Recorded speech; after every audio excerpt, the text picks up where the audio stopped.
ठीक है, तो आज मैं तुम्हें इनकी सच्चाई बताता हूँ। नहीं भाई, रहने दे। अरे दीदी छोड़ो यार, नहीं भाई के चक्कर में ना ये लोग तुम्हारी इज्जत करना भूल गए। जाने दे, भाभी हो मेरी। सुनो मेरी बात, आज तक ना सिर्फ दीदी और जिया जी ने मुझे रोक रखा था ये बात बताने के लिए, लेकिन आज मैं बताता हूँ। जब 3 साल पहले मेरे बिजनेस में मुझे लॉस हुआ था और उन दिनों में ना तेरे पापा की तबीयत बहुत ज्यादा खराब थी, हॉस्पिटल में एडमिट थे, जिंदगी और मौत के बीच में झूल रहे थे। उस वक्त तेरे घर वालों ने सबके आगे भीख मांगी थी कि पैसा दे दो, हमें इलाज की जरूरत है।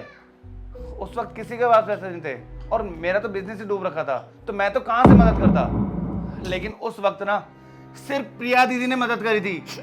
अरे प्रिया दीदी और जिया जी, इन दोनों ने अपना प्लॉट बेच दिया, आज किराए के कमरे में रह रहे हैं। क्यों? सिर्फ तुम्हारे बाप के चक्कर में। वाह दीदी, आपने इतना सब कुछ किया मेरे पापा के लिए, मुझे तो इस बारे में आज तक पता नहीं चला और ना ही कभी आपने बताया। सॉरी दीदी, मुझे माफ कर दो। मैंने आप दोनों के साथ कितना गंदा व्यवहार किया। हमेशा आप दोनों से आगे आलिया दीदी को रखा, आप दोनों से आगे आलिया दीदी की इज्जत करी, लेकिन मुझे नहीं पता था कि आप दोनों ने इतना कुछ किया है मेरे लिए। सॉरी दीदी, मुझे माफ कर दो। और आपका जितना मन हो ना, आप उतने देर अपने घर में रुक सकती हो। मैं कोई नहीं होती आप लोगों को यहाँ से भगाने वाली। अरे ये मुझसे पहले आप लोगों का घर है। अरे कोई बात नहीं भाभी, आप मुझसे माफ़ी मत मांगो। आपको आज रिश्तों की अहमियत समझ में आ गई, मेरे लिए यही काफ़ी है।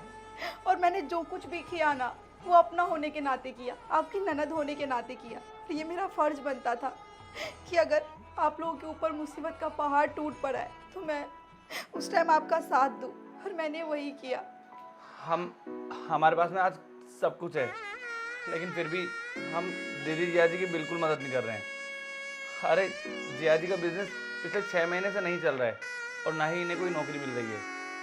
मैंने एक बार तुमसे बात करी थी तो तुमने मुझे मना कर दिया, और मैं भी मान गया तुम्हारी बातों में आके कि चलो ठीक है, मैं पैसे क्यों दूँ।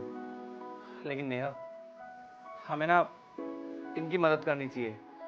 दीदी जिया जी, देखो आप लोगों को जितने भी पैसों की जरूरत है ना, मैं दूंगा आपको। अरे नहीं नहीं, मैं ठीक हूँ। प्लीज अब आप मना मत करो। नेहा, हमें मदद करनी चाहिए इनकी। आप बैठिए, मैं आप लोगों के लिए चाय बना कर लाती हूँ। दीदी जी अजी, आप दोनों बैठो, मैं चाय लेकर आती हूँ और खाना भी लगा कर लाती हूँ। बैठो आप दोनों। अरे आरू कहाँ गई? बाहर खेल रही है।